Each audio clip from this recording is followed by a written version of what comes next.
Dari Sabang di ujung Aceh sampai Merauke di tanah Papua, Indonesia terdiri dari berbagai suku bangsa, bahasa, dan agama.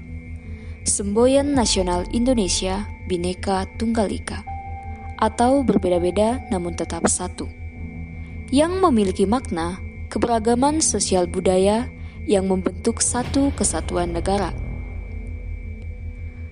Selayaknya keberagaman Indonesia menjadi kekuatan, bukan perpecahan dan diskriminasi sosial. Untuk itu, diperlukan persatuan dan kesatuan untuk kenyamanan bersama.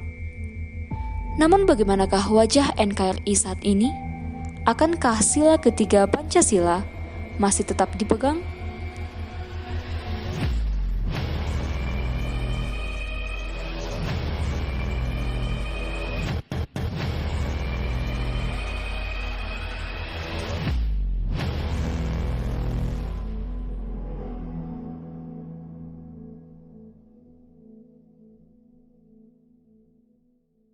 Perjalanan persatuan Indonesia tentulah tidak selalu berjalan mulus atau sesuai yang diharapkan. Salah satu contoh kasus atau permasalahan tentang persatuan di Nusantara yang sejak lama terjadi bahkan sampai saat ini adalah penuntutan kemerdekaan Papua Barat. Pastinya, banyak alasan mendasar mengapa mereka ingin memerdekakan diri dari Negara Kesatuan Republik Indonesia. Terlepas dari berbagai alasan sehingga Papua Barat ingin lepas dari NKRI, masalah persatuan patutlah untuk disoroti. Di dalam buku Papua Roadmap, yang diterbitkan Lembaga Ilmu Pengetahuan Indonesia pada tahun 2009 lalu, telah dituliskan akar masalah yang bersinggungan dengan nilai persatuan, yakni adanya peminggiran atau diskriminasi, proses integrasi politik, dan SARA. Orang-orang Papua sama sekali tidak disertakan dalam pembangunan di daerah mereka dan diperlakukan secara terpisah dengan yang lainnya. Kemudian, banyak orang Papua yang merasa mereka belum total menjadi bagian dari Indonesia. Celakanya, orang-orang Papua belum merasa juga integrasi Indonesia dilakukan dengan benar dan keadaan semakin parah, ditambah dengan adanya perbedaan politik antara pemerintah Indonesia dengan masyarakat Papua. Bahkan perbedaan pandangan politik tersebut terjadi di antara sesama masyarakat Papua dan tidak ada dialog di semua pihak. Misalnya antara pemerintah Indonesia dengan organisasi Papua Merdeka atau OPM. Dampaknya rasa tidak percaya semakin melebar dan mendalam. Keduanya turut saling serang dan menolak segala bentuk diskusi apalagi negosiasi.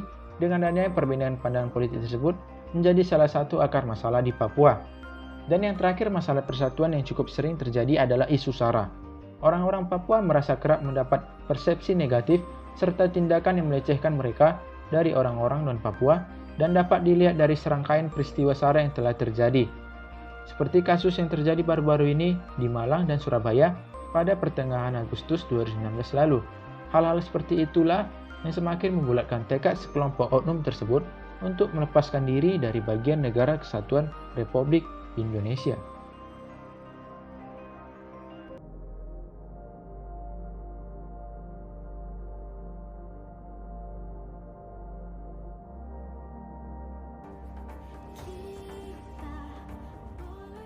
Seperti kasus yang sudah dipaparkan sebelumnya, dapat kita simpulkan bahwa rasa nasionalisme dan persatuan sudah mulai memudar.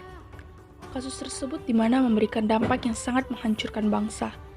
Dampak tidak adanya persatuan dan kesatuan dalam kehidupan berbangsa akan menyebabkan negara terombang-ambing, bahkan bisa terpecah belah dan terjadi konflik di mana-mana. Tidak hanya itu, bahkan dampak yang paling mengerikan yang bisa terjadi adalah negara akan runtuh karena tidak adanya persatuan. Tidak bisa dipungkiri bahwa memang pada zaman sekarang banyak masalah yang terjadi dan karena salah satunya adalah kurang rasanya persatuan. Sebagai generasi muda, pentingnya kita untuk menyadari bahwa perlu membangun rasa persatuan dan solidaritas.